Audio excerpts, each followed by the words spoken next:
Mga senador, kanya-kanya ring pagpapabot ng tulong sa mga biktima ng 6.10 magnitude na lindol sa Cebu. May detalye ng balita, Rajuman Condebata. Conde. RMN Live Report.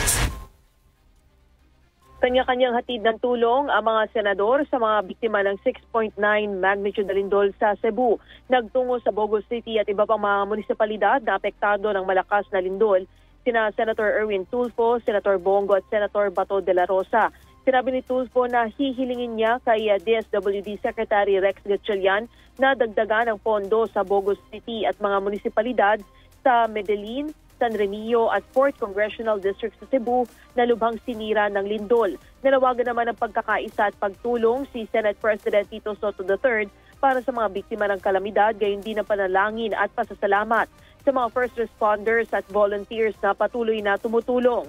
Samantala, iginit naman ni Senator Cheese Escudero na ang nangyaring malakas na lindol sa Cebu ay paalala na ang bansa ay nasa Pacific Ring of Fire na hindi dapat baliwalain. Muling igigit ng senador ang mas mahigpit na inspeksyon sa mga gusali at infrastruktura sa buong bansa upang matiyak ang katatagan at kaligtasan nito.